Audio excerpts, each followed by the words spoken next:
अस्सलामु अलैकुम। अच्छा, काफ़ी सारी शक्लें पुरानी हैं इसलिए सबको पता ही है, तो दुरूद शरीफ पढ़ लें।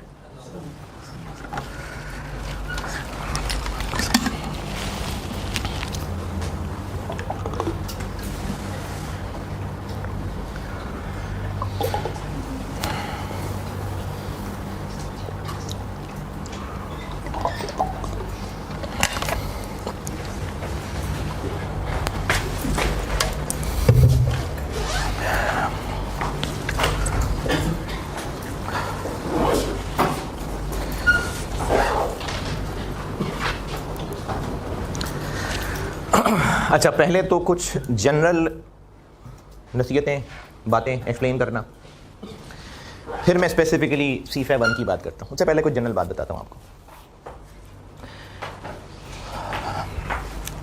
आपने अपनी फर्म में अगर इस बात को गौर किया हो तो दो तरह की एक्सट्रीम्स होती हैं।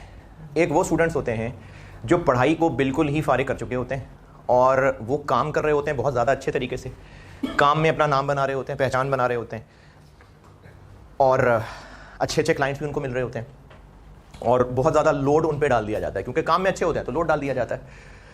एक ये एक्सट्रीम है, ये काम में अपनी पहचान बना लेते हैं वाकई, मैनेजर्स की, पार्टनर्स की, इसके अलावा जो अपना क्लाइंट्स हैं उनमें। क्योंकि आप लोग बेटा जब यहाँ से बाहर निकलेंगे ना तो या तो आपने अपनी CA फर्म बनानी होगी, उसके लिए भी आपको रिलेशंस ही चाहिए, या आपने जॉब करनी होगी उसमें भी रिलेशन ही चाहिए। हमारी CA की मार्केट में नहीं, अखबार में इश्तिहार पे नौकरियां मिलती हैं। हाँ जी, बाहर जाना हो तो बिल्कुल जाइए, बिल्कुल जाना चाहिए बाहर। उसमें आप चाहे यूरोप वाली साइड पे तो इतने नहीं लोग जाते, मिडिल ईस्ट है, उधर कनाडा वाली साइड पे, मुल्क से बाहर कह रहे हैं ना, क्लास से बाहर कह रहे हैं मुल्क से बाहर। अच्छा हाँ, अगर मुल्क से बाहर जाना है तो फिर वो मेरे ख्याल में आपको कुछ और क्वालिफिकेशंस भी साथ ऐड करनी पड़ेंगी, बिल्कुल करनी पड़ेंगी। तो मैं पाकिस्तान के हिसाब से बात कर रहा हूँ। तो आपने इस अपने आर्टिकल्स के बाद, अच्छा एक सवाल आप सामने बैठे से पूछना भूल गया, आप में से कितने लोग हैं जो आर्टिकल्स ख़त्म करके अब इस वक्त जॉब या किसी भी तरह प्रैक्टिकल लाइफ में हैं? ठीक है, 4-5 बाकी आर्टिकल्स वाले ही हैं। ठीक है, तो आपने ना आर्टिकल्स के बाद या तो अपनी फर्म करनी होगी, उसमें भी रिलेशंस चाहिए, वर्किंग रिलेशंस ऑब्वियसली, और अगर जॉब करनी है तो वो भी रिलेशंस पे बनती है, रेफरेंस पे चलती है। रेफरेंस से मुराद सिफारिश वाला रेफरेंस नहीं है। रेफरेंस से मुराद है कि अगर मुझे अपने डिपार्टमेंट में कोई 2-3 लोग नए चाहिए तो मैं अपने एक दोस्त को फ़ोन करूंगा कि यार कोई अच्छा बंदा है तो रिकमेंड कर दो, तो वो भी क्या करेगा, अपनी फर्म एक्सपीरियंस को याद करेगा कि किन किन लोगों के साथ काम किया हुआ है। तो इसलिए वर्किंग रिलेशंस अच्छे करना, काम में पहचान बनाना अच्छी बात है, लेकिन कुछ लोग एक्सट्रीम पे जाके इसी पे फोकस करते हैं। अच्छा, उन लोगों को नुकसान क्या होता है? उन लोगों को नुकसान ये होता है कि पेपर्स तो उनके बिल्कुल ही रह जाते हैं। पूरे आर्टिकल गुजारने के बाद पेपर्स उनके पास नहीं हुए होते, या तो वो फर्म में स्टे करते हैं और डैश किस्म के वो सीनियर सुपरवाइज़र बन चुके होते हैं। वो ऑनलाइन भी है ना, तो मैं डैश ही बोलूँगा। तो वो सुपरवाइज़र बन चुके होते हैं और वो फिर आस्ता आस्ता जहनी मरीज बनने शुरू हो जाते हैं क्योंकि उनके पेपर पास नहीं हुए होते। कल के बच्चे उठ के पेपर पास करने वाले बन जाते हैं और वो फिर उनकी छुट्टियाँ रोकने शुरू कर देते हैं, उनको एग्ज़ाम में तंग करना शुरू कर देते हैं, नफ्सियाती मसाइल का शिकार हो जाते हैं।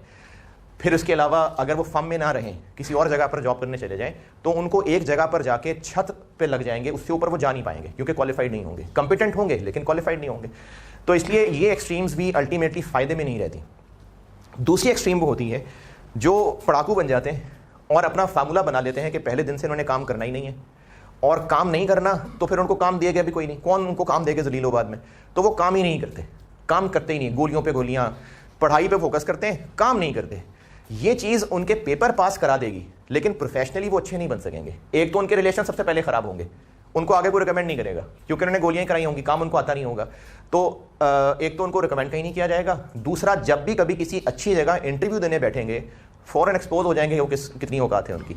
तो ये लोग बेशक पेपर पास कर जाएं, इवन कि मैं ऐसे लोगों को भी जानता हूँ जिन्होंने गोल्ड मेडल्स तक लिए हुए हैं लेकिन वो इस काबिल ही नहीं थे कि उनको किसी अच्छी जगह पर ओपनिंग मिलती। तो ये बेटे दोनों एक्सट्रीम्स ठीक नहीं है। आपने काम भी सीखना है। अच्छा, काम सीखने के लिए ज़रूरी नहीं होता कि आपको ऑडिट डिपार्टमेंट मिलेगा तो आप काम सीखेंगे। आपके पास टैक्स में भी बहुत कुछ सीखने को है, आपके पास एडवाइजरी में जो जो भी डिपार्टमेंट बन चुके हुए हैं, इवन कि आपका अगर, वैसे तो इसमें कम ही है सीखने को, लेकिन अगर आपकी ज़िंदगी का साल आपकी फर्म वाले बुक कीपिंग में भी लगवा रहे हैं तो भी कोई बात नहीं है, उसमें भी सीखने को मिल जाएगा। जिस डिपार्टमेंट में आप हैं, अगर आप पॉजिटिव सोच के साथ चलेंगे ना तो आप ज़रूर सीखेंगे। उस सीखने के अंदर लोड मैनेजमेंट करना भी है, उस सीखने के अंदर अपने टाइम को कैसे मैनेज करना है, और सबसे बढ़ के हमारे प्रोफेशन में ना काबिलियत से ज़्यादा पीपल की मैनेजमेंट आनी चाहिए। यानी आप अगर खुद बहुत काबिल है ना तो आप ज्यादा ग्रो करेंगे। अगर आप बेशक कम काबिल हैं लेकिन आपको लोगों को मैनेज करना आता है तब आप ज्यादा, क्योंकि आपने थोड़ी जाके अकाउंटिंग एंट्रीज करनी है, आपने मसाइल नहीं हल करने, आपने लोगों से मसाइल हल करवाने आगे जाके। आपको बोलना आना चाहिए, आपको बात करनी आनी चाहिए। तो ज्यादा ग्रो करते हैं आप लोगों की मैनेजमेंट जब सीखते हैं। तो वो तो बेटा बुक कीपिंग में भी सीख सकते हैं, वो आप ऑडिट में भी सीख सकते हैं, वो आप एडवाइजरी में भी सीख सकते हैं, हर जगह पर आप सीख सकते हैं। तो पॉजिटिव सोच के साथ चलिएगा, क्योंकि इन आर्टिकल्स में आपने जो भी सीखना है, जो एटीट्यूड बना लेना है आपने, वो फिर आगे पूरे कैरियर तक चलना है। आप अचानक नहीं बदल जाएंगे। मैंने वो लोग जो आर्टिकल्स में गोलियां कराने वाले थे ना, उनको जिंदगी में आगे सिंसियर होते नहीं देखा। जो आर्टिकल्स में गोलियां कराने वाली कौम थी वो आगे भी ऐसे ही चलते रहे। जो आर्टिकल्स में मेहनत करने वाले और सिंसियर थे अपने काम के साथ, उन्होंने आगे जाके ग्रो किया है। तो अपने आर्टिकल्स में आपने बेटा दो चीजें बैलेंस करके चलनी है, पढ़ाई भी करनी है और काम भी सीख के काम को अपनी पहचान भी बनाना है। जो लोग पहचान बनाते हैं ना ताल्लुकात के जरिए, ताल्लुकात अच्छे कर लिए, वो भी शायद कुछ जगह पर अच्छी असाइनमेंट्स भी ले जाएं। सिर्फ ताल्लुकात की बुनियाद पे बात कर रहा हूँ। आपके मैनेजर से, आपकी यस है मैनेजर के साथ, आपको अच्छे क्लाइंट्स मिल जाते हैं। ये भी आपको को बहुत ज़्यादा दूर तक नहीं ले जाएगी बात, ये चीज़ आपके पोटेंशियल को नहीं बढ़ा देगी। कुछ क्लाइंट्स शायद अच्छे मिल जाएंगे, वरना असल जो लॉन्ग टर्म चीज़ है ना वो आपका काम है कि आप काम में कैसे हैं। तो आपने ना पहले ही दिन में आपको नसीहत कर रहा हूँ कि आपने दोनों चीज़ों को बेटा बैलेंस करके चलना है, काम को भी और पढ़ाई को भी। काम तो मोस्टली सब लोग कर ही लेते हैं और काम लेने वाला होना चाहिए, काम ले भी लिया जाता है। मसला होता है स्टूडेंट्स को पढ़ाई का। अब आप क्लास में आके बैठ गए और ऑनलाइन वाले लेक्चर लगा लेंगे। अब वो लेक्चर हो सकता है रास्ते में कोई ट्रैवल बहुत ज़्यादा होता हो तो रास्ते में आप लेक्चर लगाएं, हो सकता है किसी ने रात का टाइम रखा हो सकता है किसी ने फजर के बाद का टाइम रखा हो। ये हर एक के ऊपर अपने अपने डिपेंड करता है। पढ़ने तो आप बैठ जाएंगे और क्लास में तो आप आके बैठ जाएंगे, लेकिन अगर इस क्लास में आप बैठ गए और तकरीबन रिपोर्टिंग 150 घंटे की टीचिंग है, क्लास टाइम तकरीबन 150 घंटे, इससे ज़्यादा भी लग जाते हैं क्योंकि अगर सवाल बहुत मुश्किल हैं, टॉपिक मुश्किल है, तो मेरे अंदाजे से 2, 4, 5 घंटे क्लासेस ज़्यादा भी लग जाएंगी। 160 घंटे तक, 150 घंटे, 160, 65 घंटे आप यहाँ पर लगा रहे होंगे। क्लास टाइम की बात कर रहा हूँ। इसके अलावा आपका ट्रैवल टाइम है, आप पता नहीं कितनी दूर से क्लाइंट से आए हैं, फिर रात को आपने घर जाना है। और अगर ऑनलाइन भी आप लेक्चर सुनने बैठते हैं तो भी 150, पौने 200 घंटे आपने सुनना है। ये सिर्फ सुनने की बात कर रहा हूँ। इतना टाइम लगाने के बाद और आपकी फर्म जो भी हो, मेरे ख्याल में दूसरी दफ़ा क्लासेस लेने में कहीं भी बहुत आसानियां नहीं होती हैं। अगर आपने एक दफ़ा क्लासेस ले ली हैं, अब अगली दफ़ा आप क्या कह के क्लासेस लेंगे दोबारा? अगर झूठ पे झूठ बोलना है तो ठीक है, एक बार आप रिपोर्टिंग की क्लास कह के रिपोर्टिंग की क्लास ले रहे होंगे, अगली दफ़ा आप SPM कह रहे होंगे लेकिन ले रिपोर्टिंग रहे होंगे। तो वो तो खैर आपका फर्म का मामला है, लेकिन ना आपको ज़्यादा मौके मिलेंगे क्लासेस पढ़ने के, ना बेटा टाइम मिलेगा पढ़ने का। अगली बार आप पढ़ने की कोशिश करेंगे ना, आपका वैसे ही दिल नहीं किया करेगा पढ़ने का, आप पिक एंड चूज करना शुरू कर देंगे। आपको लगेगा IAS 12 तो मुझे नहीं आता, वो तो मैं पढ़ लूंगा, रेवेन्यू आता है। बैठ रहे होंगे आप क्लास के अंदर, लेक्चर सुन रहे होंगे, क्योंकि छोड़ने का भी दिल नहीं करेगा कि शायद कुछ नया पता चल जाए। मैं बात कर रहा हूं जब कल को रिपीट कर रहे होंगे, तो फिर आप टाइम लगा रहे होंगे लेकिन ध्यान नहीं दे रहे होंगे। तो बस ये वन एंड ओनली चांस समझिए और इस सेशन में ही आप रिपोर्टिंग ऐसे पढ़िए जैसे आपकी दिसंबर 22 में ही अटेम्प्ट है। हो भी सकता है लोगों की है भी दिसंबर 22 की अटेम्प्ट, और आपने अभी ही ऐसा पढ़ना है। बेशक घर जाके ना भी आप पढ़ पा रहे हो पूरी तरह से आप ना भी पढ़ पा रहे हो, कम से कम आने से पहले थोड़ा बहुत लेक्चर पलट के देख लिया करना, कुछ ना कुछ कर लिया करना। अगली क्लास में बिल्कुल फारिग ना बैठना आके, वरना ना फिर जब कनेक्शन नहीं रहता ना। मैंने कल एक चीज़ सिखाई, अब एक कनेक्शन बना हुआ था, वहां से अगले दिन क्लास आके जोड़नी थी, आपको याद ही नहीं है कि बात क्या हो रही थी पिछली क्लास में, तो इसलिए फिर मेरे लिए भी मुश्किल हो जाएगी। तो आप बेटा अगर वाकई एक अच्छे चार्टर्ड अकाउंटेंट बनना चाहते हैं तो काम ज़रूर सीखिए, लेकिन पढ़ाई को अच्छा बैलेंस करके चलिए, वरना आपसे अच्छे चार्टर्ड अकाउंटेंट बाद में नहीं बना जाएगा। जितने अभी 5-6 लोग मेरे सामने बैठे हुए हैं जो अभी प्रैक्टिकल लाइफ में जा चुके हैं, आप अपने आर्टिकल्स को याद करके देख लीजिए। मेरे ख्याल में आप जिस भी मर्जी फर्म में थे, लेकिन जितना टाइम आपको फर्म में पढ़ने का मिल सकता था, जॉब में बेटे नहीं मिलता। क्योंकि फर्म में ना एक कल्चर होता है पढ़ाई का, सबको पता होता है कि आप स्टूडेंट्स हैं, लेकिन जब आप नौकरी करने जाते हैं ना तो मालिक 80,000 रुपये ऐसे ही नहीं दे रहा। वो 8 लाख रुपए का काम लेगा तो 80,000 रुपये आपको महीने के देगा, और फिर वो आपसे नहीं एक्सपेक्ट करेगा कि आप 15 दिन की छुट्टियां कर रहे हैं और 20 दिन की छुट्टियां कर रहे हैं, और आपके एग्जाम देख के नहीं उसने क्लाइंट पकड़ने। उनका बिजनेस वॉल्यूम आपके एग्जाम देख के नहीं होना है। आप किसी ऐसी पोजीशन पे काम कर रहे हैं, नौकरी कर रहे हैं जिनका सीजन ही दिसंबर में लगता है, जिनके मामला सारे बिजनेस के होते ही जून में, कहाँ गई आपकी अटेम्प्ट? तो आर्टिकल में जो करना है बेटा पढ़ाई का कर लो, उसके बाद बहुत मुश्किल होता है पेपर पास करना। या तो फिर नौकरी छोड़ें, ऐसे भी लोग देखे मैंने, नौकरी छोड़ के फिर पढ़ाई में आते हैं, ऐसे भी लोग हैं, लेकिन ये बहुत एक्सेप्शनल होते हैं। तो आर्टिकल में आपके पास बहुत ज़्यादा चांस है पेपर पास करने का। करें कैसे? जो सामने बैठे हुए लोग हैं उनको तो मेरी ये नसीहत है कि आप क्लास में ना आवाज़ार शक्लें बना के मत बैठना। आप क्लास में इस नीयत से ही बैठना कि आपने पढ़ के सीख के ही जाना है। मैं वैसे कोशिश तो यही करूँगा रिपोर्टिंग में कि सब शक्लों को सामने देख देख के उनसे कनेक्शन, आई कॉन्टैक्ट करके ही पढ़ा रहा हूँ। अगर कुछ ना समझ आ रहा हो तो आप पूछें, मैं समझाऊँगा। कुछ टॉपिक्स मैं बिल्कुल एक्सपेक्ट करता हूँ कि आपको आने चाहिए, उनका मैं जिक्र भी नहीं कर रहा हूँ, लेकिन जो CFA 1 के सिलेबस का हिस्सा होंगे वो मैं ज़ीरो से ही पढ़ाऊँगा। जैसे लीजेस ज़ीरो से पढ़ाऊँगा, ISTL ज़ीरो से पढ़ाऊँगा, कंसोलिडेशन ज़ीरो से पढ़ाऊँगा। लेकिन आप इन 150 घंटों में मेरे साथ एक्टिव रह लें, अपनी नीयत सही रख लें, सिंसेरिटी के साथ, अपने साथ सिंसेरिटी के साथ पढ़ लें। आप अच्छा पढ़ लेंगे ना, आपको एग्जाम में इसका फ़ायदा नजर आएगा जब एग्जाम की प्रिपरेशन कर रहे होंगे बैठ के। और जो ऑनलाइन में सुन रहे हैं स्टूडेंट्स, आपसे मुदबाना गुजारिश है कि आप ना अभी से अपना एक टाइम प्लान बनाइए और अभी से उस टाइम प्लान को फॉलो करिए, क्योंकि ऑनलाइन का सबसे बड़ा नुकसान ये है कि लेक्चर पेंडिंग होते चले जाते हैं। आप ये सोचेंगे कि अच्छा ये हफ्ता गुजार लूँ, क्लाइंट फाइनल हो रहा है, अगले हफ्ते मैं संडे को सुन लूँगा, तो अगले हफ्ते आपकी फैमिली में फौतगी भी आ जानी है, उससे अगले हफ्ते शादी भी आनी है, बीमार भी होना है, फलाने मसले भी होने हैं। तो अगर आप ऑनलाइन स्टूडेंट्स इस कोर्स को कवर करना चाहते हैं तो आप अपना एक टाइम प्लान बनाइए। आप उसको रोज़ाना का कोई भी टाइम रखिए, लेकिन टाइम टेबल बना के लेक्चर सुनेंगे। क्या हुआ? चलो खैर है, जब मुझे यूज़ करना होगा तब करवा लूँगा। खैर है,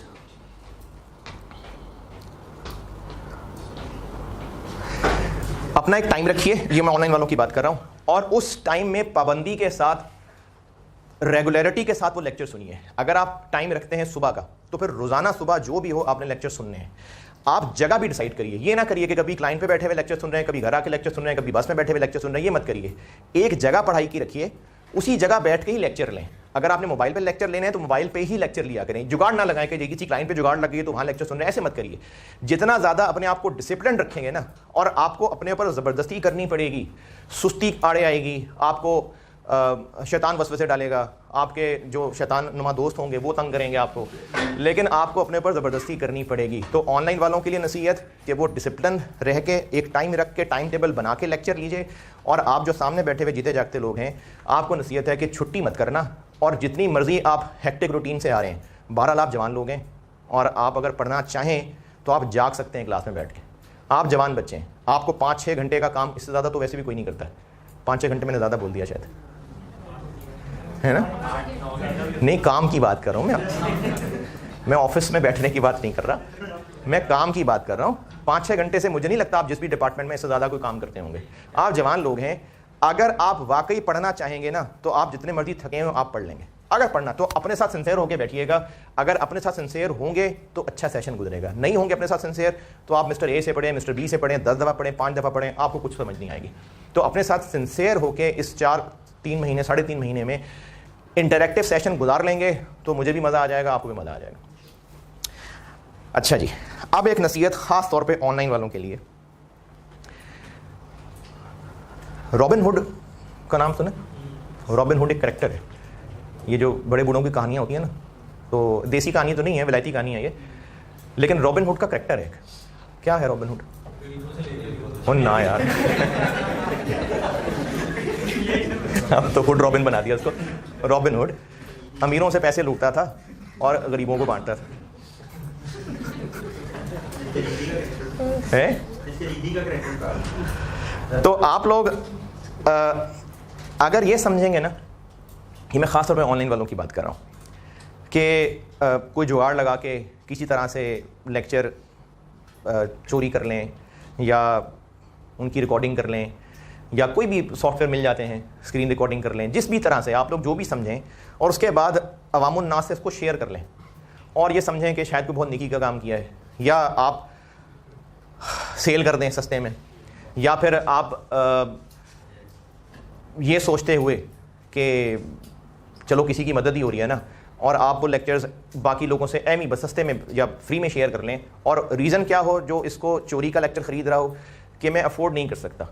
यानी आप तो यहाँ बैठे हैं ना, तो आप तो फीस दे के बैठे हैं, लेकिन ये जो ऑनलाइन लोग देख रहे हैं, हो सकता है कि इनमें से कोई भी कुछ चोरी की रिकॉर्डिंग करे किसी भी तरह, क्योंकि आप जो भी तरीका लगाएंगे वो होगा तो इलीगली। अब आप जब वो शेयर कर लेंगे अपने दोस्तों से, और आपको ये लगेगा कि आप उसकी मदद कर रहे हैं, या उस चोरी के लेक्चर्स लेने वाले को ये लगेगा कि मैं अफोर्ड नहीं कर सकता इसलिए ऐसा कर रहा हूँ, तो आप ऐसा करें कि चोरी कर लें, बैंक में डाका ही डाल लें, कोई मसला नहीं है, फिर फीस दे दें। आप अफोर्ड नहीं कर सकते, डाका डालिए ना, क्योंकि अफोर्ड नहीं कर सकते। ये तो बेटा इंतहाई बेकार लॉजिक है कि अफोर्ड नहीं कर सकते। आप ज़िंदगी में अपनी प्रायोरिटी सेट कर रहे हैं, बस आपको सिर्फ प्रायोरिटी सेट करनी है। ये जो लोग होते हैं ना जो अफोर्ड नहीं कर सकते, मोबाइल अगर अपना देखेंगे तो महंगा वाला मोबाइल ही होगा, अगर आप इसको अपनी बाकी आदत पे देखेंगे, उनमें बहुत सारी आदत हो सकती हैं, कोई गेमिंग हो सकती है, कोई और एक्टिविटीज़ हो सकती हैं, कोई दोस्तों के साथ घूमना फिरना हो सकता है, इवन कि सिगरेट पर खर्चे हुए पैसे हो सकते हैं। अपनी बाकी आदत जब आप देखेंगे तो वहाँ पर आप पैसा उड़ा रहे होंगे, लेकिन जब पढ़ाई का मामला आएगा तो आपको लगेगा कि नहीं मैं अफोर्ड नहीं कर सकता। मामला बेटे सिर्फ प्रायोरिटीज़ का है। तो इसलिए वीडियोज़ चोरी करना, उनको ये समझना, अच्छा ये मैं ना उलमा से पूछी हुई बात बता रहा हूँ आपको, ये मैं उलमा से डिस्कस करने के बाद आपसे शेयर कर रहा हूँ, आपके भले की बात कर रहा हूँ। बाकी जिसे चोरी करनी है वो तो करेगा, क्योंकि कॉलेज एक हद तक कंट्रोल्स लगा सकते हैं, उससे ज़्यादा नहीं लगा सकते, और कॉलेज का हक नहीं है, कॉलेज एक सर्विस दे रहा है, एक कॉलेज की सर्विस है जिसकी अपनी एक डिस्टिंग्विश सर्विस है, तो कॉलेज का हक है कि वो सिक्योरिटी लगाए। उसके बावजूद एक से एक चीता पड़ा हुआ है, कोई ना कोई हल निकाल ही लेगा वो। लेकिन मैं आपको सिर्फ इखलाकन एक बात समझाने की कोशिश कर रहा हूँ कि बेटा ये भलाई नहीं होगी, ये होगा शर का काम ही। अगर आप समझ रहे होंगे कि दूसरे की मदद कर रहे हैं तो वो मदद नहीं हो रही होगी, अगर आप इसको नेकी समझ रहे होंगे तो नेकी नहीं हो रही होगी। हाँ, अगर आप इसको नेकी बदी इस पर बिलीव नहीं करते फिर तो ये बात आपके लिए है ही नहीं, फिर तो आप जो मर्जी करिए। लेकिन जो ज़रा सा भी इस पर बिलीव करते हैं तो उनको मैं समझा रहा हूँ कि ये ठीक नहीं है, ये मदद नहीं है। मदद ये ज़्यादा अच्छी मदद होगी कि आपका कोई दोस्त है जो अफोर्ड नहीं कर सकता, कोई बात नहीं, हर एक के अपने अपने मसले होते हैं। कई मैं ऐसे लोगों को जानता हूँ जिनके पेरेंट्स नहीं हैं, वो खुद, लेकिन खुददारी बहुत है, वो क्या होता है, वो कॉल सेंटर्स में जॉब करते हैं और पता नहीं 15-15 घंटे वो काम कर रहे होते हैं, फिर पढ़ाई कर रहे होते हैं, तो वो तो रिस्पेक्ट डिज़र्व करते हैं। होते हैं लोग जो डिज़र्व नहीं कर, जो जिनको मसला होता है, उनकी ज़्यादा बेहतर मदद ये होगी कि आप अपनी जेब से फीस दे दें उनकी, यानी आप बजाय इसके कि चोरी करके उनकी मदद करने के लेक्चर उन तक पहुँचाएँ। भाई वो अफोर्ड नहीं कर सकता, आप कर सकते हैं ना, आप दे दें उनकी फ़ीस। लेकिन इस चीज़ को डिस्करेज करिए कि चोरी के लेक्चर शेयर कर लेना, पासवर्ड शेयर कर लेना, अपने नाम से लेक्चर लेना, और चूंकि आपने पैकेज लिया हुआ है तो लेक्चर ले लेके रिपीट वो अपने दोस्तों से शेयर कर लेना, ये अच्छी प्रैक्टिसेस नहीं है।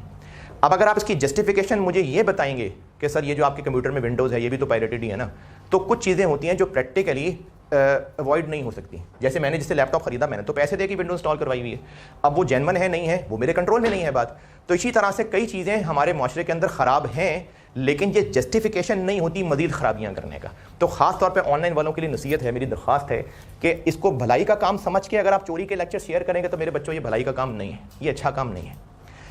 अच्छा जी, ये तो हो गई कुछ जनरल नसीहतें।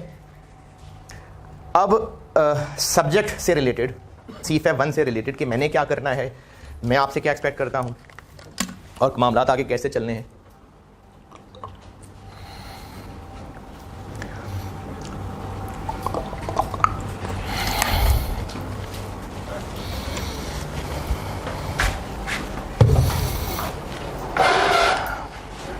ये करना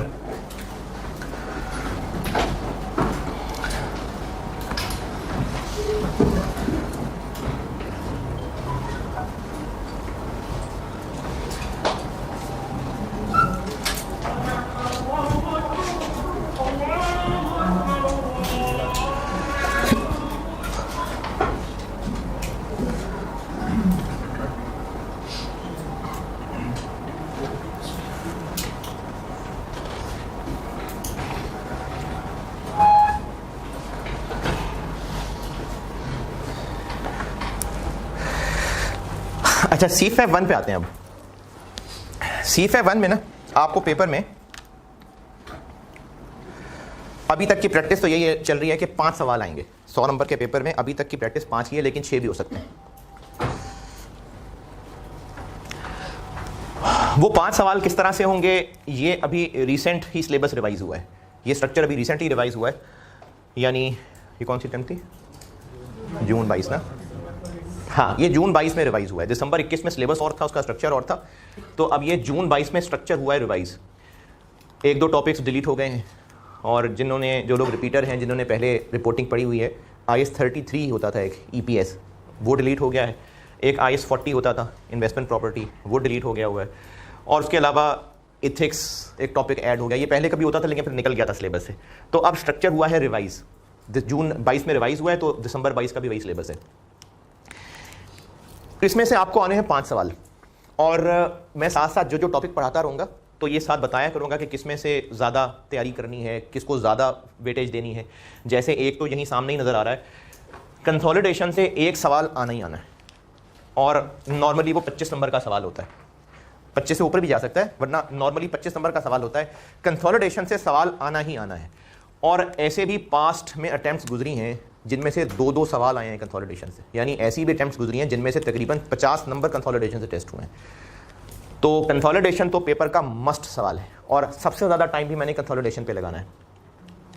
उसके अलावा ये जो 2 एरियाज़ हैं, ये इनमें स्टैंडर्ड्स फैले हुए हैं, कुछ यहाँ हैं कुछ यहाँ हैं, मेनली फाइनेंशियल इंस्ट्रूमेंट से रिलेटेड यहाँ हैं, बाकी स्टैंडर्ड्स यहाँ हैं। तो ये 2 ग्रेड्स हैं बी और सी, इनमें स्टैंडर्ड्स फैले हुए हैं इन पे, और कंसोलिडेशन हमारा सारा सिलेबस नहीं, मेरी सारी एफर्ट इन 3 एरियाज़ पे लगनी है। अब हमारे पास ना टाइम कम है, जैसे CFA 1 में जो ऑनलाइन भी मेरी बात सुन रहे हैं लोग, मैं यही सोच के पढ़ाऊंगा कि आपकी दिसंबर अटैम्प्ट है, जिनकी अभी नहीं भी अटैम्प्ट है मैं बहरहाल दिसंबर को सामने रख के पढ़ा रहा हूँ। अच्छा, ऐसा नहीं होगा कि मैं चीज़ें टपाऊंगा, पढ़ाऊंगा, चीज़ें पूरी तसल्ली से पढ़ाऊंगा, लेकिन प्रैक्टिकली हमारे पास जितना टाइम अवेलेबल है बहुत ज़्यादा टॉपिक्स के ऊपर हम एक लिमिटेड टाइम ही लगा पाएंगे।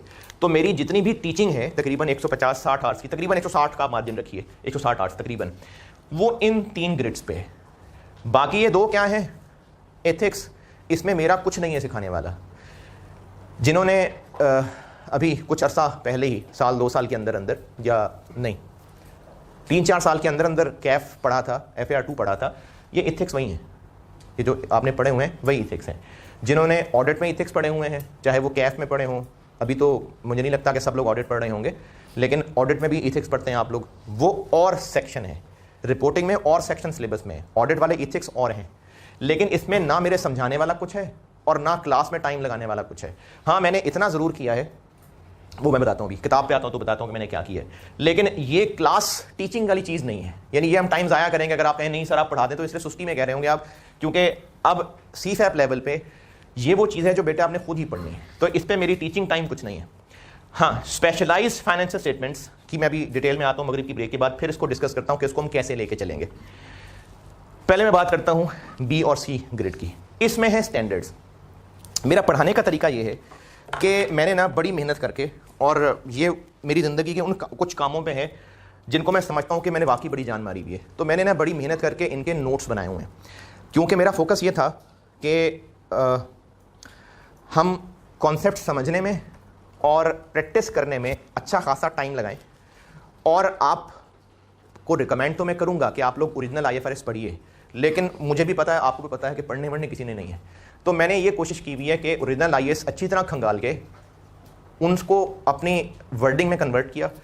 जहाँ अंग्रेज़ी आसान कर सकता था अंग्रेज़ी आसान कर दी, कहीं पर केसेस बना सकता था केसेस बना दिए, कहीं टेबुलर फॉर्मेट में लिख सकता था टेबुलर फॉर्मेट लिख दिए, लेकिन अपनी तरफ से बेस्ट एफर्ट करके मैंने उसको नोट्स में कन्वर्ट कर लिया। तो मैं आपको जितने स्टैंडर्ड्स पढ़ाऊंगा वो मैंने सारे IFRS खंगाल के, पार्ट A पार्ट B सब खंगाल के, उसका ओरिजिनल कॉन्टेक्स्ट, उसकी एक्सप्लेनेशन जो उसका पार्ट B होता है, फिर उसकी एप्लीकेशन गाइडेंस, पूरे स्टैंडर्ड को बड़ी डिटेल से खंगाल के मैंने इनके लिए अपने बनाए हुए नोट्स, और वो सब मैंने लिख के किताब की शक्ल दे दी हुई है, और मैं आपको समझाया करूँगा और आपके सामने हुआ करेगी किताब।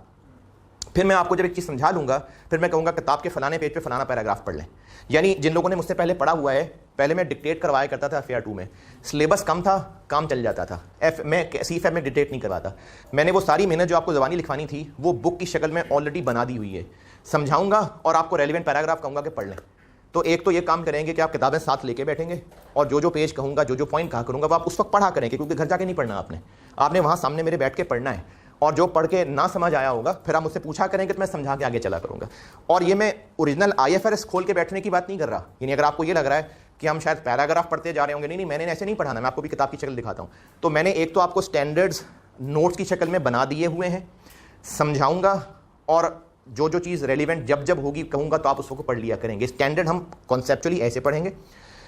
फिर कुछ स्टैंडर्ड ऐसे हैं जिन पे IAS ने खुद ही एग्जाम्पल्स दी हुई हैं। मैंने उन एग्जाम्पल्स को कुछ एज इट इज़ और कुछ को सवालों की शक्लें खुद देके मैंने प्रैक्टिस क्वेश्चन की शक्ल में कन्वर्ट कर लिया हुआ है। मैं आपको एक चीज़ दिखाता हूँ,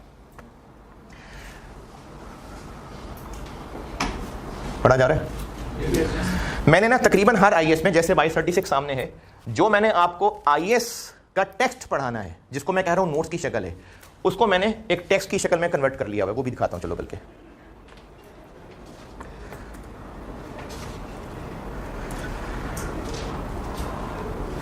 अभी I36 सारा लिखा हुआ है। जो बातें टेबल में बता सकता था, कुछ पॉइंट्स हैं, कुछ इस तरह से टेबुलर फॉर्मेट कर लिए, कुछ केसेस बना दिए, ये ना मैंने सारे आईएएस की तफसील से चीज़ें पढ़ के कुछ अपनी वर्डिंग में चेंज कर ली, कुछ और टेबलर फॉर्मेट बना के, ये मैंने सब आईएएस आपके लेवल पे लाके जो सिखाना है वो मैंने लिख दिए हुए हैं। क्या IAS 100% as it is copy कर लिए? नहीं भाई, फिर मुझे तो क्या जरूरत थी बुक बनाने की। तो मैंने ये अपनी तरफ से बेस्ट एफर्ट करके आईएएस में से जो भी एग्जामिनेबल चीज़ है सब निचोड़ बना के इस बुक में डाल दिया हुआ।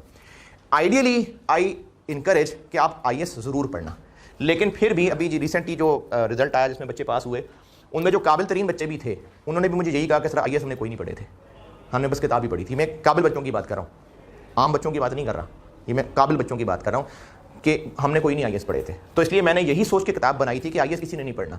तो इसलिए आइडियली स्पीकिंग इनकरेज तो मैं करूँगा कि आप आईएएस पढ़ें, लेकिन अगर नहीं भी पढ़ सकें तो मैंने अपनी तरफ से कोशिश यही की है कि आप ये टेक्स्ट पढ़ लेंगे तो वो आईएएस का जो भी कॉन्टेक्स्ट है वो सब आप तक पहुँच जाएगा। तो एक चीज़ हुआ करेगी चैप्टर में जो मैंने सारा आईएएस पढ़ाना है। फिर एक चीज़ जो मेरे खुद बनाए हुए सवाल भी हैं कुछ और किताबों से, जिनमें एसीसी की किताबें भी शामिल हैं, जिनमें और कहीं रेफरेंस बुक्स शामिल हैं, जिनमें कैफ के सवाल शामिल हैं, खुद बनाए हुए सवाल शामिल हैं, उनको मैंने सवालों की शक्ल दे के प्रैक्टिस क्वेश्चंस कह दिया। ये दोनों चीज़ें साथ साथ चलेंगी और आपको आईएएस पहुंचाने के लिए इस्तेमाल होंगी। जैसे कुछ अंग्रेजी पढ़ाई, साथ समझाने के लिए सवाल करा दिया, फिर अंग्रेजी पढ़ाई, साथ समझाने के लिए सवाल करा दिया, कुछ मेरे बनाए हुए होंगे, कुछ कैफ के भी इवन के सवाल होंगे। ये दोनों चीज़ें पैरेलल चल रही होंगी आईएएस पूरा होने के लिए। जब हम इस लेवल तक पहुंच जाएंगे कि हम आईकैप के एग्जाम क्वेश्चंस कर सकें, तो फिर मैंने पास्ट पेपर्स का भी सारा सेक्शन बनाया हुआ है, क्योंकि सिलेबस भी चेंज होता रहा, आईएएस भी चेंज होते रहे, क्वेश्चंस के स्टाइल भी चेंज होते रहे। इसलिए मैंने रिसेंट वाले सवाल तो सारे ही डाले हुए हैं, लेकिन जो उससे पुराने भी थे उनमें से अच्छे मैंने मोस्टली शामिल किए हैं। इवन 2006-07 का वाला भी सवाल मैंने उठा के डाला हुआ है इसके अंदर। तो हर चैप्टर को मैंने 3 हिस्सों में बांटा हुआ है। वो अंग्रेजी है जो आईएएस की होगी, जो मैं सिखाऊंगा और आपको साथ साथ पढ़ा रहा हूँ। वो प्रैक्टिस क्वेश्चन है जिनमें आईएएस की नींद आ रही है, जिनमें आईएएस की ओरिजिनल इलस्ट्रेटिव एग्जांपल्स भी शामिल हैं, जिनको मैंने सवालों की शक्ल दी है, क्योंकि एग्जामिनर को डबल एंट्रीज बड़ी पसंद है। तो मैंने आईएएस की ओरिजिनल एग्जांपल्स अक्सर सवालों की शक्ल में बना दी है, एंट्रीज की शक्ल में।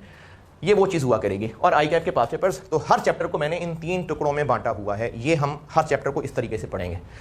ज़्यादा कोशिश मेरी क्लास तक रहने की ही होगी, लेकिन मजबूरी है, कुछ टॉपिक्स होमवर्क भी चलाने पड़ेंगे। और वो होमवर्क फ़ायदा ही तब होगा अगर आपने सवाल किया हो और अगले दिन जब वो सवाल डिस्कस हो तो उसका फ़ायदा है, वरना उसका कोई फ़ायदा नहीं, वो ज़ाया हो जाएगा। तो इसलिए होमवर्क बेटा मैं बिल्कुल एक्सपेक्ट करूँगा। बहुत ज़्यादा नहीं कोशिश करूँगा, क्योंकि आप मसरूफ़ लोग हैं, क्लास में आ जाते हैं, भाई मेहरबानी आपकी।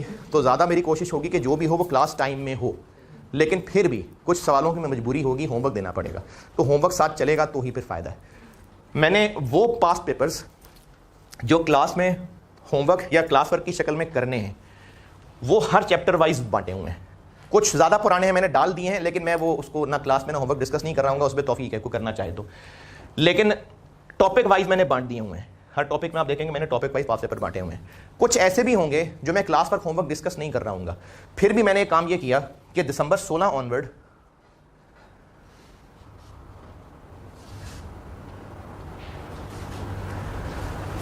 दिसंबर 16 से दिसंबर 21, क्योंकि जून 22 से पहले मैं बुक दे चुका हुआ था प्रिंटिंग के लिए, इसलिए दिसंबर 21 ये मैंने पास्ट पेपर्स जो मैंने अपने चैप्टर्स में नहीं डाले, जैसे अगर मैंने दिसंबर 21 के 5 में से 3 सवाल अपने ऊपर चैप्टर्स में डाल लिए हैं, बाकी 2 नहीं डाले, तो वो 2 इधर हैं।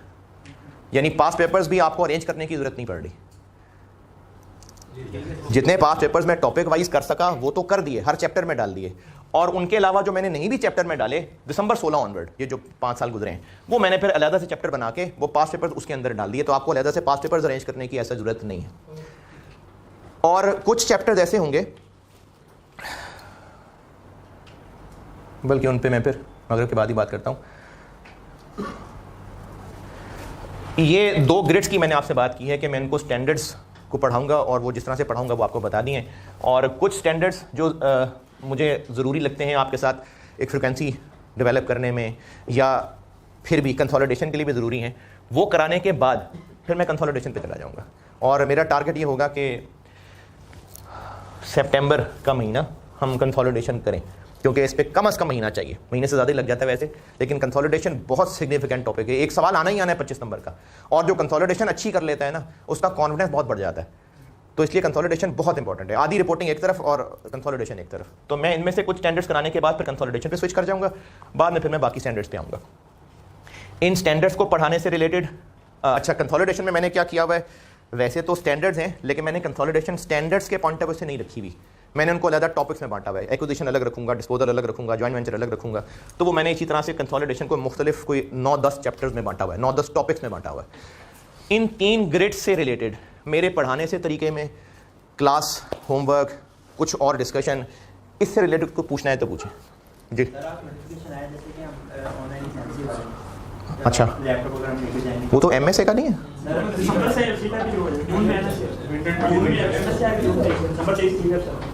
अच्छा, उसका मुझे नहीं पता क्या है, उसमें क्या है। हाँ, यानी होगा यही, ये ऑप्शन है। अच्छा, नहीं लेकिन एक्सेल यूज़ होगा या नहीं? अगर एक्सेल यूज़ होगा तो फिर तो ज़बरदस्त है, तो बहुत ज़बरदस्त है। नहीं, उसका तो हल कोई ना कोई निकालेंगे ही। अगर टेक्नोलॉजी पे शिफ्ट कर रहे हैं तो कोई ना कोई हल तो निकालेंगे, नहीं तो 1-2 अटेम्प्ट्स तो कुर्बानी जाएगी। यानी जब भी इस तरह की चेंजेस होती हैं तो तजुर्बे में 2-3 नस्लें तो कुर्बान होती हैं, लेकिन कुछ ना कुछ हल निकल आएगा। जी जी, क्लास में प्रैक्टिस करवाएंगे या फिर जो आप असाइनमेंट्स देंगे वो बेहतर है कि लैपटॉप पे अगर हमें साथ साथ आप ही प्रैक्टिस करवाएंगे, क्योंकि हम तो इस चीज़ में जी रहे हैं कि कोई फॉर्मेट्स वगैरह हम कैसे बना सकते हैं जैसे पेपर के लेवल। अच्छा, उसमें चलो वैसे तो मुझे उसकी डिटेल नहीं पता जो आप कह रहे हैं कि ऑनलाइन में क्या होगा, एक्सेल होगा कि नहीं होगा। ठीक है, मैं भी अपने तौर पे पूछ लूँगा, आप भी पूछ लीजिए, किसी को पता चल जाए मुझे भी बता दे। लेकिन चलें मान लेते हैं कि एक्सेल पे काम करना अलाउड होगा, मैंने उसमें क्या प्रैक्टिस करानी है? जैसे आप क्लास में कोई क्वेश्चंस करवाएंगे तो आप अगर लैपटॉप पे करें तो वो तो मैं कर रहा हूँ ना। तो सर हमें देके अगर आप सीधा असाइनमेंट देने की जाके लैपटॉप पे कर दिया तो हम कैसे करेंगे? अगर आप ये सारा सिखाएंगे, जैसे फॉर्मेट आप बोर्ड पे सिखाते हैं तो हम असाइनमेंट में फॉर्मेट कॉपी करते हैं, हमें प्रैक्टिस कौन करवाएगा ऑनलाइन? नहीं, मैं CFAP, मुझे आपका सवाल समझ आ गया है, लेकिन मुझे समझ नहीं आ रहा कि मैं इसका जवाब क्या दूं। मतलब आप CFAP में हैं, आप लोग आर्टिकल्स कर रहे हैं और जिस भी डिपार्टमेंट में काम कर रहे हैं, मैं ये नहीं समझ पा रहा कि मैं आपको एक्सेल पे मैं कैसे प्रैक्टिस कराऊंगा। नहीं, सवाल तो आपने सॉल्व करना है ना, वो तो आपने सॉल्व करना है ना। जब होमवर्क कोई होगा सवाल, आप उसको कंप्यूटर पे कर दीजिएगा, मैं तो बोर्ड पे ही करूंगा ना। यानी आप कह रहे हैं मैं यहाँ पर एक्सेल पे सॉल्व करूँ सवाल?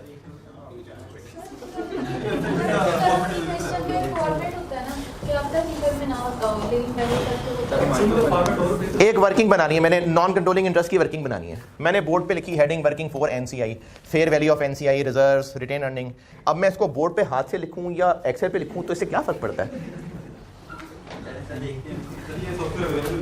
क्या?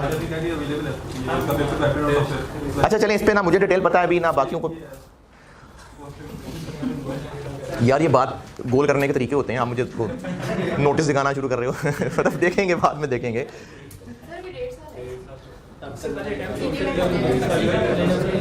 तो दिसंबर 23 में जाके कहीं होना है, और वो भी अगर अभी अनाउंस है तो पता नहीं होना भी है कि जून 24 चले जाना है। पता नहीं यार तब तक पाकिस्तान का क्या बनना है, अभी तो ये भी नहीं पता नहीं CA भी रहता है कि नहीं रहता। तो चलें कैबिनेट तो बात की बात है। अच्छा भाई, मैं पूछ रहा हूँ कि इन तीनों ग्रेड से रिलेटेड, इन पे बात मैं नमाज के बाद करता हूँ, इन तीनों से रिलेटेड, मेरे पढ़ाने की स्ट्रेटेजी से रिलेटेड, क्लास वर्क असाइनमेंट वगैरह, इससे रिलेटेड कोई सवाल है तो पूछें जी। जिनकी अटेम्प्ट 1 साल बाद है और वो आप करें तो फॉर एग्जांपल अगर सिलेबस में चेंजेस आ जाते हैं इस अटेम्प्ट के बाद, तो फिर वो उसको कैसे इंप्रूव करेंगे? वो दोबारा पढ़ेंगे। दोबारा करना पड़ता है? नहीं, सारा नहीं। देखें, रिपोर्टिंग के सिलेबस में ना अभी रिसेंटली चेंज हुई है, और स्ट्रक्चर कहने चेंज हुआ है। सिलेबस में 2 IAS निकले हैं, बाकी एडिशन को खास नहीं है, स्ट्रक्चर चेंज हुआ है। तो अब 2-3 साल तक मजीद कुछ नहीं होगा, उसके बाद ही जाके होगा। अच्छा हाँ, एक बात ऑनलाइन वालों के लिए, आप लोगों का भी वैसे ये व्हाट्सएप ग्रुप तो है, जो सामने बैठे हुए लोग हैं वो भी व्हाट्सएप ग्रुप में एडेड हैं, और जो है आपका, मेरे ख्याल में तो है हाँ, और वो जो ऑनलाइन लोग हैं उनका अलहदा से व्हाट्सएप का ग्रुप है। इसमें एक बात का ख्याल रखिएगा कि जब आप सवाल पूछने लगे इस ग्रुप के अंदर, तो पहले ना बाकी मैसेजेस भी पढ़ लिया कीजिएगा, क्योंकि हो सकता है जो सवाल आप करना चाह रहे हो अभी 2 मैसेजेस पहले किसी ने वो सवाल किया हो। तो आप जब भी व्हाट्सएप के मैसेजेस ग्रुप में करें कोई सवाल पूछने के लिए, तो प्रोस्पेक्टिवली नहीं चलना, रेट्रोस्पेक्टिवली चलना। हो सकता है जो चीज़ आप पूछना चाह रहे हैं वो पहले कोई पूछ चुका हो और पहले ही उस पर तफसीली बात हो चुकी हुई हो, तो बाकी मैसेजेस भी देख लिया करना। और फालतू मैसेजेस अवॉइड करना। फालतू मैसेजेस से मेरी मुराद ये है कि अगर आप रजिस्टर के 2 पेजेस पलट के जो चीज़ देख सकते थे वो रजिस्टर के पेजेस पलट के देख लें। ग्रुप में मैसेज करेंगे ना तो लोड बढ़ता जाएगा। तो इसलिए आप व्हाट्सएप के ग्रुप को इफेक्टिवली एफिशिएंटली यूज़ करना, बेदरेग इस्तेमाल ना करना उसका, क्योंकि ज़्यादा लोड बढ़ेगा तो फिर बाकी लोग भी मैसेजेस देखना छोड़ देंगे, मैं भी पता नहीं शायद टाइम पे रिस्पॉन्ड ना कर पाऊँ। तो इसलिए जो ऑनलाइन वाले हैं ख़ासतौर पे वो लोग, बाकी तो क्लास में पूछना, बाकी जो यहाँ बैठे हुए लोग हैं वो व्हाट्सएप का ग्रुप सिर्फ और सिर्फ इसलिए बना था कि अगर कोई डॉक्यूमेंट शेयर करना हो या चलो फिर भी कोई बहुत ज़ोर का सवाल अगर किसी को आ ही रहा है तो पूछ ले, वरना सामने बैठे हुए लोग क्लास में सवाल करना, क्योंकि आपका किया हुआ सवाल ना बाकियों को भी भला कर देगा। तो वो जो ऑनलाइन वाले लोग हैं वो व्हाट्सएप ग्रुप में सवाल ज़रूर पूछिए, लेकिन केयरफुल रह के, क्योंकि बहुत ज़्यादा बेकार सवाल भी पूछेंगे ना तो वो लोड बढ़ेगा और फिर इंटरेस्ट लोगों का लूज़ हो जाएगा। आप शायद कोई सवाल पूछ रहे थे जी। ऐसा भी है कि आप स्टैंडर्ड जैसे कि कोई स्टैंडर्ड शुरू करवाएंगे तो फिर तोड़ के पहले कंसोलिडेशन करवाएंगे फिर बाद में वो स्टैंडर्ड दोबारा कंटिन्यू। मैं सिर्फ और सिर्फ फाइनेंशियल इंस्ट्रूमेंट्स को 2 हिस्सों में तोड़ूंगा। हेजिंग इंतहाई मुश्किल टॉपिक है, इंतहाई मुश्किल टॉपिक है। यानी मैंने सीफैप को पढ़ाने के लिए खुद जितनी मेहनत की है, हेजिंग बहुत मुश्किल चीज़ है, बहुत मुश्किल है, आखिरी मुश्किल चीज़ है। तो हेजिंग में शायद मैं उसको तोड़ दूं, क्योंकि फाइनेंशियल इंस्ट्रूमेंट्स पढ़ते पढ़ते ना आप लोगों का दिमाग की दही बन जाएगी, तो शायद मैं हेजिंग को तोड़ दूं। इसी तरह से IAS 21 तोड़ूंगा, उसकी भी रीज़न होगी, बाकी नहीं। बाकी मैं इसी का कायल हूँ कि 1 गो में पढ़ें तो पढ़ें, तोड़ तोड़ के मैं नहीं पढ़ाता, तो मैं तो 1 गो में पढ़ाऊंगा। कंसोलिडेशन कितना डिफरेंट है जितना हमने पहले पढ़ा हुआ उससे? क्या है? पहले आपने 1 2 3 सीख लिए।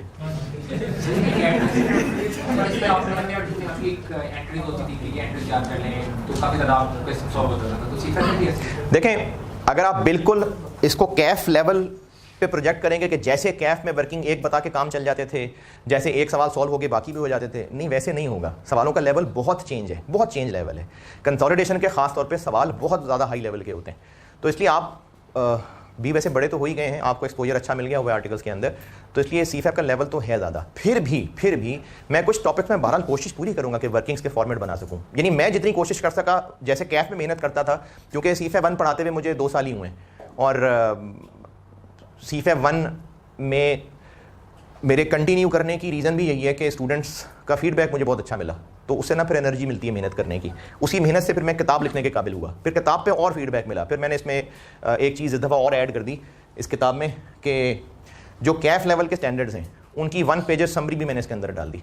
यानी कुछ स्टैंडर्ड ऐसे हैं जो आपको आने चाहिए, वो मैं नहीं पढ़ाऊँगा यहाँ। यानी मैंने आपको IAS 37 नहीं पढ़ाना, वो आपको आता है, वो आपको आना चाहिए, वो मैं नहीं पढ़ा रहा हूँ सीफैप 1 के अंदर, तो उनकी भी मैंने 1 पेज समरी डाल दी हुई है। तो कुछ एडिशंस की हैं, तो अभी भी कोशिश तो बेटा पूरी करूँगा कि आप लोगों के लिए जितनी आसानी कर सकूँ, लेकिन फिर भी कैफ से 12 ऊँचा लेवल ही है इसका, सवालों का लेवल बहुत ऊँचा है। बस आखिरी सवाल फिर नमाज की ब्रेक। जी सर, जो FAR 2 के टॉपिक्स हैं, जी। इसमें प्रॉपर्टी तो नहीं आएगी?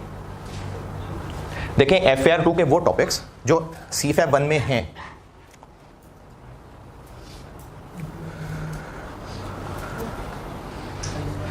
अब सीफैप 1 के अंदर आपके पुराने पढ़े हुए में कंसोलिडेशन तो है ही है। जिन्होंने बहुत ज़्यादा पहले नहीं पढ़ा तो उन्होंने फाइनेंशियल इंस्ट्रूमेंट भी थोड़ा सा पढ़ा होगा।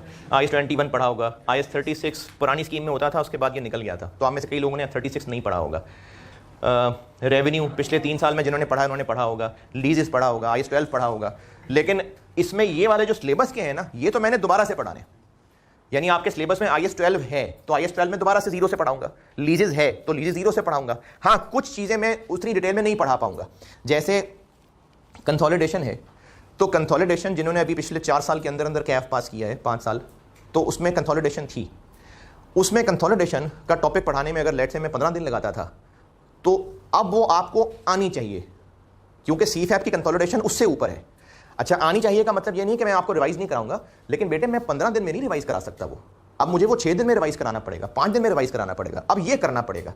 तो जो आपके सिलेबस के IAS हैं वो तो मैं पढ़ाऊंगा, जिनमें से कुछ चीज़ें सिर्फ गुजारूंगा, बताऊंगा लेकिन गुजारूंगा, और कुछ चीज़ें बिल्कुल 0 से पढ़ाऊंगा। लेकिन जो सीफैप 1 के सिलेबस में नहीं है, जैसे IAS 38 है, वो नहीं पढ़ाऊंगा, वो सिलेबस में नहीं है। हाँ, क्या उनकी टेस्टिंग हो सकती है किसी न किसी एडजस्टमेंट के अंदर, वो मैं अज्यूम करता हूँ कि आपको खुद ही करने हैं। जो सिलेबस में नहीं है वो मैं क्लास में प्रॉपर पढ़ा नहीं रहा हूँ। हाँ, इतना मैंने ज़रूर किया है, जो मैं अभी नमाज के बाद देखता हूँ शायद वही काम कर लूँ, कि जो मैंने 1 पेज समरीज बनाई हुई हैं कैफ लेवल IAS की, वो मैं गो थ्रू ज़रूर कर सकता हूँ। लेकिन जो IAS सिलेबस में नहीं है और आप कैफ में पढ़ चुके, IAS 20 है, वो आपने कैफ में पढ़ लिया, बस वो नहीं दोबारा पढ़ाना, तो सिलेबस वाली चीज़ें 0 से पढ़ाऊँगा। चलें नमाज की ब्रेक कर लेते हैं और पॉज कर दें। अच्छा कैमरे में मैं भी हूँ ना कि यही है बस, मैं हूँ ना। अच्छा जी, इन 3 ग्रेड से मैंने बात कर ली थी, बाकी फिर जब पढ़ना शुरू करेंगे तब ज़्यादा डिटेल से बात होगी। ये मैंने क्लास में कोई नहीं पढ़ाना, और इसका मैंने किया सिर्फ इतना हुआ है कि आपको ना ICAP के कोड ऑफ इथिक्स पेपर में ले जाना अलाउड है, लेकिन इतनी मोटी किताब है, ले भी जाएंगे तो उसको खोलने का टाइम कहाँ होना है। तो मैंने किया ये है कि जो उसमें आपका सिलेबस का पोर्शन है, जैसे इथिक्स से रिलेटेड,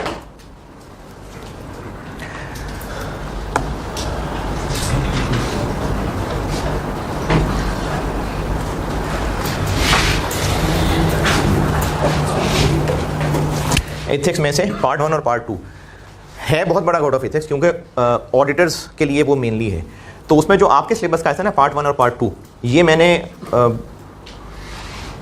समराइज़ तो खैर नहीं किया, बस फॉर्मेटिंग ही की है थोड़ी, क्योंकि कोड ऑफ इथिक्स अगर किसी ने फॉर्म में पढ़ा हुआ देखा हो, क्योंकि फॉर्म में बस पढ़ा ही होता है, वो पढ़ा होता है बस फॉर्म में, तो वो अप्लाई नहीं होना होता, बस पढ़ा होता है कहीं कोने में। तो अगर कभी खोल के देखें आप तो उसमें ना इतना इतना सा लिखा हुआ है, तो इसलिए वो पेजेस 100 हैं। तो मैंने क्या किया कि उसको अपनी बुक के फॉर्मेट पे लाके कोई 15 पेजेस में ले आया, तो वो आप वहाँ मेरी बुक से पढ़ लेंगे तो कम से कम वो टेंशन दूर हो जाएगी कि कोड ऑफ इथिक्स में से इतने सारे पेजेस हम कैसे पढ़ें। या 15 शायद मैंने कम कह दिया, पता नहीं, 38 नहीं 38 नहीं, ये तो मैंने सवाल भी डाले हुए हैं।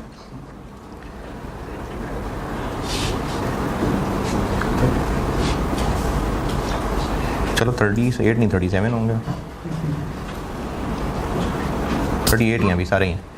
38 पेजेस हैं, क्योंकि ओरिजिनली कोड ऑफ इथिक्स में बहुत सारे पेजेस हैं, तो उनको मैंने जितने एंटर उड़ा सकता था या जो लाइनें बड़ी कर सकता था, तो बाकी बुक के फॉर्मेट साइज में मैं इसको ले आया। तो ये आप यहाँ से पढ़ लेना, लेकिन ये पढ़ना आप नहीं होगा। इस दफ़ा सवाल भी आया है इस पर 5 नंबर का, और ग्रिड में इसको इज्जत ऐसे मिली हुई है कि अलग ग्रिड बना दिया उन्होंने। तो ये मस्ट अपीयर है, लेकिन कंसिडरिंग आप लोगों का लेवल और टाइम, तो क्लास में हम इस पे कोई टाइम नहीं लगा रहे होंगे। चलो फिर भी देखूंगा, अगर एंड पे अगर कोई मौका बन सका तो शायद इस पे डिस्कशन कर लूँ, लेकिन ये ना ही समझें, ये आपने खुद ही पढ़ना है। अब मसला ये है कि इस तरह की जो खुद पढ़ने वाली चीज़ें होती हैं ना, वो आप अभी साथ साथ पढ़ लेंगे तो पढ़ा जाएगा, वरना इस तरह की चीज़ें जाती हैं एग्ज़ाम लीव्स पे, एग्ज़ाम लीव्स पे जाती हैं वो एग्ज़ाम वाले वीक पे, वहाँ से जाती हैं वो एग्ज़ाम डे की सुबह नाश्ता करते हुए, फिर वहाँ से शिफ्ट होती हैं चिंची पे बैठे हुए, और अल्टीमेटली वो निकल जाती हैं। तो इसलिए आप आखिर में इसको जितना पेंडिंग करेंगे ये आपसे नहीं पढ़े जाने, तो बेहतर है कि आप इसको अभी ही ना 1 पेज आधा पेज रोज़ का अगर पढ़ लेंगे तो पढ़ा जाएगा, वरना आपसे कंफर्म नहीं पढ़ा जाना। ये खुद पढ़ना है और अभी से थोड़ा थोड़ा पढ़ना शुरू कर दें तो पढ़ा जाएगा, वरना नहीं पढ़ा जाना। ये वाला ग्रिड, ये आसान तो मैं नहीं कहता है इसको, लेकिन अगर बाकियों से कंपेयर करें तो इसमें नंबर लेना आसान है। ये मैं इस वक्त ग्रिड डी की बात कर रहा हूँ, इस पर भी खास तवज्जो है। ये स्पेशलाइज्ड फाइनेंशियल स्टेटमेंट्स हैं, और इसमें हैं तो ज़्यादा चीज़ें, जैसे ये है जी डी,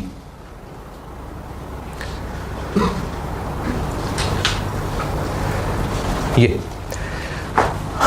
लेकिन कुछ फालतू सी चीज़ें हैं जो बस सिलेबस भरने के लिए डाली गई हैं, वरना फालतू चीज़ें हैं। इनमें मेन चीज़ है ये आपको पढ़ा अगर जा रहा है तो banks, mutual funds, insurance companies, इनके ना फॉर्मेट्स हैं इनके फाइनेंशियल स्टेटमेंट्स के, वो एक 10 नंबर का सवाल टेस्ट होता है। बैंक का फॉर्मेट याद करना मुश्किल है, लेकिन वो करना आपको याद ही पड़ेगा। ये वाकई ही रट्टे हैं। हाँ, अगर कोई ऐसा है जिसने अपने प्रैक्टिकल लाइफ में या आर्टिकल्स में बैंक्स में काम किया हुआ है, इंश्योरेंस कंपनी में काम किया हुआ है, म्यूचुअल फंड्स तो बहुत कम ही चांसेस होते हैं, अगर इनमें काम किया हुआ है तो उनको फिर ये चीज़ें ज़्यादा आसान लगेंगी, वरना बाकी रट्टा ही है। मैंने फॉर्मेट्स बना दिए और थोड़ा सा बस जो फॉर्मेट रट्टा लगाने में हेल्प हो, थोड़ी सी मैं टर्म्स की पहचान बता दूंगा जब ये टॉपिक पढ़ाऊंगा। लेकिन ये आपके रट्टे वाली चीज़ें, रट्टा वाकई रट्टा, और ये आईएएस के अंदर नहीं है। यानी आप ओरिजिनल आईएएस साथ लेके जा रहे होंगे तो ये फॉर्मेट्स उसके अंदर नहीं है, ये आपको रट के ही जाने पड़ेंगे। इन 2 ग्रेड्स के ऊपर ना स्टूडेंट्स को लिफ्ट नहीं कराते ये दोनों, लेकिन देखिए सवाल आना ही आना है। 10 नंबर का इस पे सवाल आता ही आता है, और अगर आप इसका फॉर्मेट रट लें पक्के 10 नंबर होते हैं। 1-2 आइटम्स मुश्किल हो सकती हैं, वरना बाकी बस उन्होंने दिया होता है डाटा, ये लो मेरे बच्चों डाटा पुट कर दो, बस ये होता है। इस बात के 10 नंबर होते हैं। तो इसलिए इनको आपने ईजी नहीं लेना, इनको लिफ्ट करानी है। इसको अभी से पढ़ना शुरू कर दें, लेकिन पढ़ना शुरू करेंगे तो पढ़ा जाएगा। अगर डिले करते रहेंगे तो बेटा फिर ये पढ़ा ही नहीं जाना आपसे। तो इसको पढ़ना शुरू कर दें, इसको अभी नहीं लेकिन अगस्त सितंबर में कहीं। इस पर मैं लास्ट टाइम भी सोचा था कि इसको मैं पहले पढ़ा दूंगा, लेकिन जब रूस पे चलना शुरू हो जाता काम फिर नहीं चल पाता ये। बहरहाल मैं अभी भी कोशिश करूंगा कि इसको ना कहीं कोर्स के मिड में जाके इस पे डिस्कशन करके, ताकि आप इसको भी रट्टा लगाना अभी से शुरू कर दें, क्योंकि नवंबर में नहीं टाइम मिलना आपको। तो ये दो वो चीज़ें जिनमें मेरा इनपुट बहुत कम है, इसमें ना होने के बराबर है। ये मैंने शायद एक क्लास ही लगानी है, मेरी सारी मेहनत इन 3 ग्रेड्स के ऊपर है, लेकिन एग्जाम वेटेज में इनकी इज्जत है।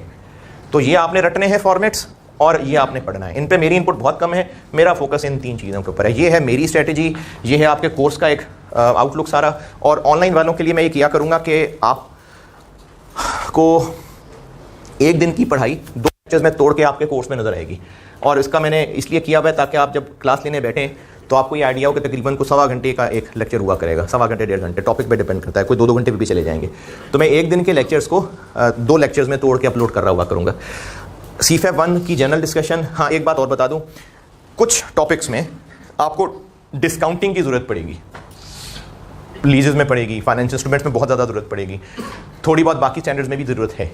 आई अज्यूम कि आपको डिस्काउंटिंग आती है, लेकिन फिर भी मासूम बच्चे भी होते हैं चूँकि, तो मैं एक काम ये करूँगा कि BFD में तो डिस्काउंटिंग मैं ऑफिशियली पढ़ाऊँगा, तो उसका वो डिस्काउंटिंग वाला लेक्चर मैं आप लोगों से भी शेयर कर लूँगा। यानी ऑनलाइन वालों से तो करूँगा ही करूँगा, ये जो आप सामने बैठे हुए लोग हैं आपसे भी मैं वो BFD की पढ़ाई हुई क्लास आपसे शेयर कर लूँगा, जिसमें मैंने सारी डिस्काउंटिंग रिवाइज करवाई होगी। तो वो आपने सुननी है, क्योंकि मल्टीपल स्टैंडर्ड में आपको डिस्काउंटिंग आनी चाहिए, annuity discounting, single amount discounting, ये आपको आनी चाहिए। और अच्छी कैलकुलेशन आनी चाहिए, क्योंकि कुछ स्टैंडर्ड्स में डिस्काउंटिंग होनी है टेस्ट। बस इंट्रोडक्शन के हिसाब से ये बात मेरी पूरी हो गई। अपनी जो भी स्ट्रेटेजी बतानी थी मैंने वो बता दी, बाकी पढ़ेंगे तो ही ज़्यादा बेहतर आइडिया होगा।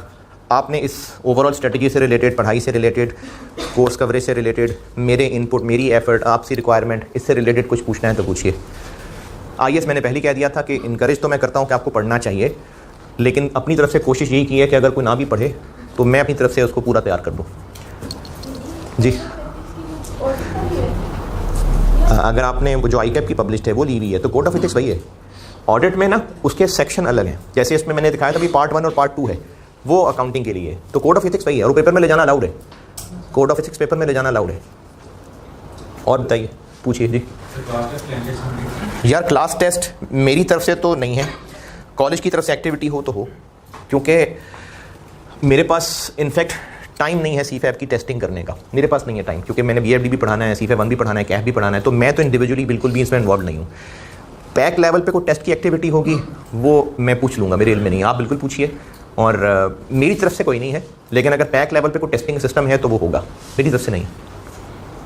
अगर अलग सिस्टम होगा तो डेफिनेटली वो होगा। सर हम इतना प्रिपेयर कर देंगे कि टेस्ट के बगैर भी बंदा बैठ सके एग्जाम में, आप तो नहीं, आपको पता नहीं।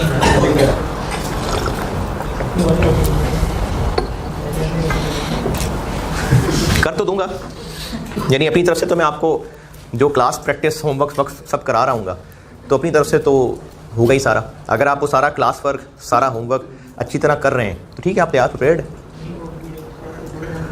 क्योंकि ना अभी शुरू में लोग जज्बाती होते हैं कि टेस्ट करना है और मैं इसका बड़ा एक्सपीरियंस कर चुका हूँ, और बातें भी बड़ी बड़ी करेंगे कि आप जो है वो टेस्ट ज़रूर करें, हमने देने हैं टेस्ट और सर ज़रूर टेस्ट करें।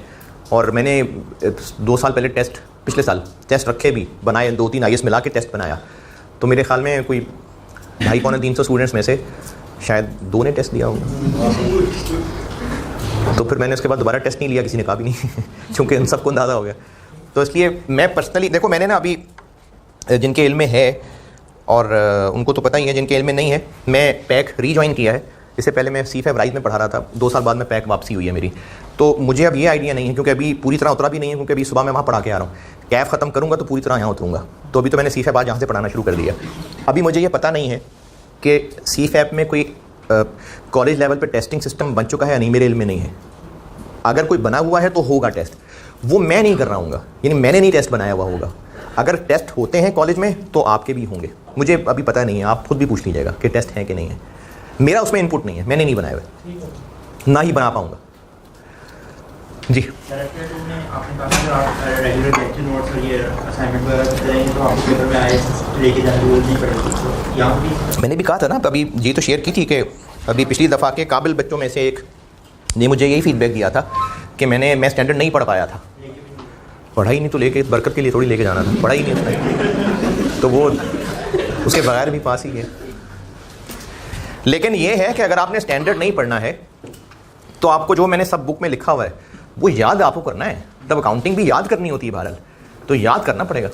अगर आपने स्टैंडर्ड लेके भी जाना है फिर भी चीज़ें याद ही करनी पड़ेंगी, क्योंकि वहाँ स्टैंडर्ड खोलने का टाइम नहीं होता। मैंने जैसे मिसाल के तौर पे फाइनेंशियल इंस्ट्रूमेंट्स है, वो तो स्टैंडर्ड बहुत अजीब तरह से लिखा हुआ है। एक बात आधी की, फिर कहा जी अगली बात वहाँ देखें, फिर वहाँ गए, वहाँ एक दो जुमले लिख फिर जी अगली बात वहाँ देखें। वो 3-4 जगहों से समेट के मैंने नोट्स बनाए। तो स्टैंडर्ड अगर आप पढ़ भी लेंगे तो चक्कर आएंगे आप, लेकिन पढ़ने का फ़ायदा ये होता है कुछ चीज़ें ना भूल रही होती हैं। अगर आपने पढ़ी हों फिर पेपर में स्टैंडर्ड खोलेंगे ना तो फ़ायदा है, वरना तो ऐसी फैसिलिटी नहीं है कि आप पेपर को स्टैंडर्ड में डालें, हिलाएं और आंसर निकल आएगा, ये तो नहीं है। तो पढ़ा होगा तो ही यूज़ कर पाएंगे। तो इसलिए अच्छी बात है, पढ़ना चाहिए। लेकिन अगर आप नहीं भी पढ़ पाते तो मेरी तरफ से तो कोशिश पूरी है कि आप उसके बगैर भी रिपोर्टिंग पास तैयार कर सकते हैं। चलें ठीक है जी, अब मैंने आपको किताबें तो आप तक पहुंची नहीं हैं, मैं अब लेक्चर 2 में ये करता हूँ कि यहीं स्क्रीन पे ही खोल लेता हूँ। और मैंने तो ऐसे I36 कराना था, अगर मैं पता करता हूँ अगर तो कल बुक अवेलेबल हुई तो ठीक है, नहीं तो मैं उसकी कॉपीज़ आप तक पहुँचा दूँगा, क्योंकि कल तो पढ़ाना है, मैंने I36 तो पढ़ाना है। तो अभी मैं लेक्चर 2 में ये करता हूँ कि जो मैंने एक रिकैप देना था कैफ लेवल के 1 पेजर समरीज़ का, वो टपाते हैं फिर। ठीक है यार, अब लेक्चर 2 लगा लें। ठीक है बंद।